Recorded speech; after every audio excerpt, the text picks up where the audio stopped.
总有一天，我会修炼到神通秘境。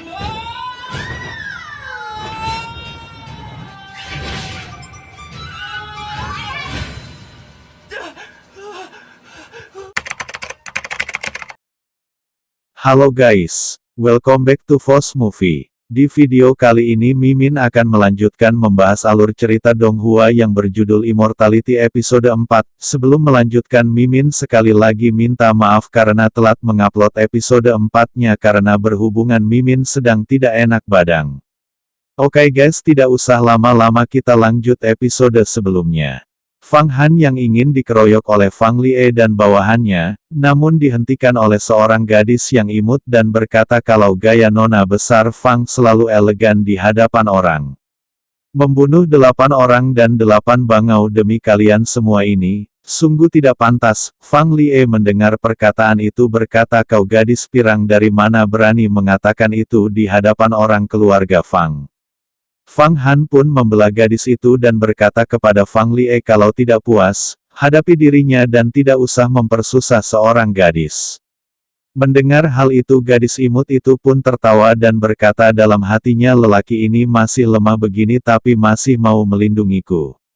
Fang Han pun kembali berkata kalau ia sendiri mampu bisa menghadapinya dan menyuruhnya ke belakangnya dan tak perlu mempermasalahkan sialan itu. Fang Lie mendengar kata-kata sialan itu membuatnya sangat marah, ditambah selalu memprovokasinya dan berkata apakah punya otak cuma untuk sok tinggi. Mendengar hal itu semua orang pun menertawakan. Fang Lie yang tidak terima ditertawakan ia pun memukul salah satu bawahannya yang ikut menertawainya, dan menyuruh salah satu bawahannya yang berada di tingkat 3 untuk melawan Fang Han sehingga pertarungan mereka pun tak terelakkan.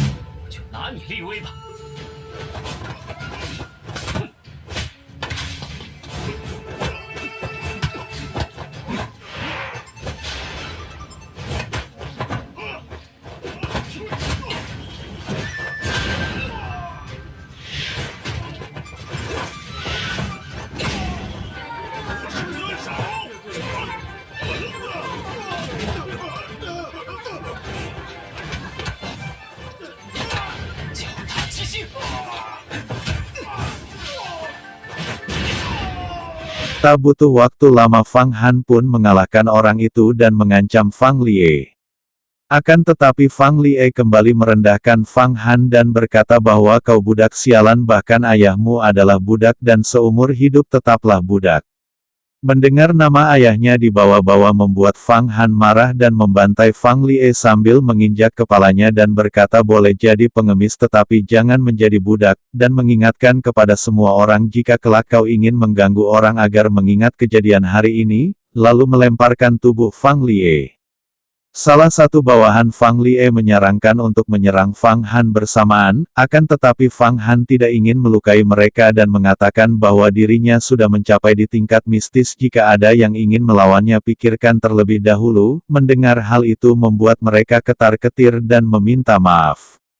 Fang Han pun meminta beberapa dari mereka untuk membantunya mengurus hewan mistis demi nona besar dan menyuruh yang lainnya untuk mengangkat Fang Lie dan membawanya ke atas gunung terlebih dahulu, dan akan menyusul nanti. Fang Han pun menghampiri gadis itu serta berbincang-bincang dan menjelaskan bahwa token hewan mistis dari nona besar kalian butuh ritual darah yaitu harus meneteskan darahmu ke atasnya. Fang Han pun kembali bertanya bukankah token hewan mistis merupakan harta yang hebat. Gadis itu pun menjelaskan kalau token hewan mistis hanya pusaka terendah. Serta menjelaskan pembagian pusaka yaitu yang pertama sihir atau spiritual, yang kedua mulia atau Tao, dan yang terakhir adalah surgawi yang legendaris. Dan berkata jika kau bertemu pemegang pusaka spiritual pedang terbang maka nyawamu akan hilang dengan sekejap. Dan mengingatkan Fang Han untuk tetap hati-hati karena nona besar kalian telah membunuh 8 orang dan 8 bangau puncak api hijau, mereka cepat atau lambat akan memberikan kalian masalah. Dan berkata kalau dirinya masih harus pergi ke tempat lain dan meminta Fang Han agar mengurus hewan mistis dengan baik kemudian pergi. 家大小姐赐的灵兽牌需要滴血祭炼，明白吗？哦，把你的血滴在上面，仙鹤才能听你的话。那灵兽牌岂不是很厉害的宝？法宝分为法器，例如传说中的仙器、宝器、道器。谢谢你告诉我这么多，让我开了眼。我还要到别处转转，你好好喂养林鹤，杀了毕业峰8人8鹤，他们的人。Tak lama setelah itu Fang Han pun tiba di tempat hewan mistis dan melihat banyak bangau yang beterbangan. Tiba-tiba salah satu bangau itu menghampiri Fang Han. Fang Han pun mengeluarkan token mistisnya dan meneteskan darahnya dan token itu pun berhasil aktif. Tiba-tiba muncul suara yang berkata, "Hai lelaki, cepat buka jaringnya dan biarkan nona ini terbang." Afar bisa merenggangkan tulang dan otot. Fang Han pun kebingungan mencari sumber suara itu. Setelah ia mengetahui kalau sumber suara itu berasal dari bangau itu, Fang Han pun berkata ia akan melepaskannya tetapi harus membawanya terbang di langit. Sang bangau itu pun meminta Fang Han agar memberinya makan 3 kali sehari yang enak, setelah itu baru ia pertimbangkan. Jika makanan nona ini tidak enak tidak akan mematuhimu. Fang Han pun menjawab, bangau yang terhormat senang bertemu dengan dirimu, ia dikirim ke sini untuk memberimu makan, dan akan melayanimu dengan baik. Jika bangau terhormat tidak puas katakan saja padanya dan akan berusaha sebisa mungkin. Bangau itu pun meminta Fang Han untuk membuka jaring itu dan ingin keluar keliling. Fang Han pun membukakannya, setelah terbuka para bangau pun senang dan Fang Han pun kembali meminta bangau itu untuk membawanya terbang di langit 1 kali saja. Namun nona bangau itu pun berkata dikasih hati minta jantung, dan berkata itu tergantung keinginan nona ini dan pergi. Tak lama setelah itu Fang Han pun teringat lukisan naga Huang Quan dan berniat akan meneteskannya darah juga, namun ia berpikir kembali karena ia belum mengetahui kalau lukisan naga Huang Quan termasuk pusaka apa, ataukah spiritual, atau pusaka abadi, ataukah pusaka surgawi. Kemudian ia melanjutkan duduk bersantai. 快点把网子打开！真是你在说话。好，那我放你出来。你看什么看？是本姑娘的事。你载我上天飞腾可好？先把本姑娘1日3餐伺候。鹤仙子，小生这厢有礼了。本姑娘才不听你的话哩。我来喂养鹤仙子，那肯定是子。那你赶紧把这个网子打开。小生必定为你竭尽全力做到。本姑娘要出去溜达溜达。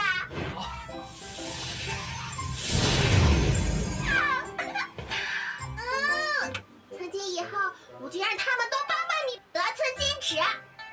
那呀，能不能带我到天上飞一圈啊？ Kemudian berpindah di kediaman senior besar, senior Jing pun melaporkan kalau lukisan naga Huang Quan pasti ada di tangan Fang Qingshui. Senior besar pun berkata, apa arti ucapanmu ini?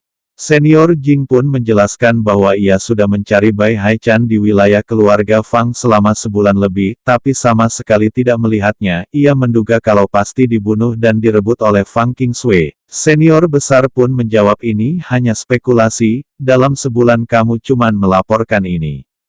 Yang membuat senior Jing ketar-ketir dan mengatakan ada laporan lain. Kalau pagi ini ia mengutus 8 murid dalam yang menaiki bangau menyambut Fang Qingshui, tapi tak disangka semuanya dibunuh olehnya.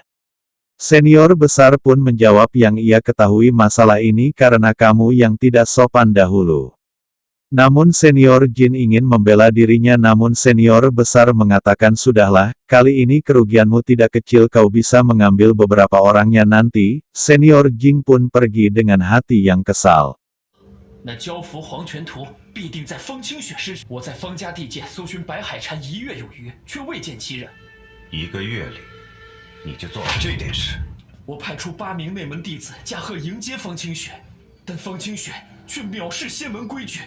Kemudian Xin berpindah ke Fang Han yang memberikan tugas bawahan lainnya untuk membersihkan lahan kosong di depan. Setelah itu datanglah si nona bangau itu meminta makanan, Fang Han pun berkata bukankah palum yang ia berikan ada eliksirnya dan pakan. Kenapa tidak dimakan sesuap pun? Si nona bangau itu pun menjawab kalau ia tiap hari makan itu terus jadi bosan, nanti mulutnya bisa jadi kayak burung. Fang Han pun tertawa sambil berkata dalam hatinya bukankah kau adalah burung? Fang Han pun kembali bertanya apa yang ingin dimakan bangau terhormat. Si nona bangau itu pun berkata ia ingin makan ayam gunung panggang dan kelinci panggang, dan nanti ditaruh banyak garam dan bumbu-bumbu lainnya, sambil membayangkan ayam panggang dan kelinci panggang yang membuat bangau itu ngiler. Melihat itu Pang Han pun menyadari kalau air liur bangau merupakan obat berharga. Fang Han pun mengatakan kau bawa dirinya terbang dan berburu dan kita terbang keluar gunung dan berburu sesuatu, nanti akan memanggangkan untukmu dan menjamin makan enak. Mendengar hal itu sang bangau itu pun banjir air liur, Fang Han pun menyiapkan botolnya yang sudah disiapkan, setelah terisi penuh. Bangau itu pun menyuruh Fang Han ikut berburu dan terbang bersama, akan tetapi Fang Han belum menyimpan botolnya dengan baik sehingga botolnya pun terjatuh dan mereka pun terbang tinggi. Fang Han pun menikmati keindahan gunung-gunung yang tinggi, bukannya berburu malah mereka berdua bersantai menikmati pemandangan. Tak lama setelah itu si nona bangau itu pun mengerjai Fang Han dengan menjatuhkannya lalu menangkapnya. Namun di tengah keasikan mereka bermain, tiba-tiba Fang Han bertanya yang hitam-hitam di depan sana itu apa? Bangau itu pun berkata gawat, ini adalah serigala 7 asap dari sekte Dewa Siluman, yang berniat menangkap mereka, sehingga mereka pun kejar-kejaran sampai film bersambung, hahaha. Oke guys, Mimin kembali mohon maaf karena telat upload karena berhubung Mimin lagi sakit, semoga kalian dapat mengerti. Oke guys, cukup sekian dan sampai jumpa di video selanjutnya.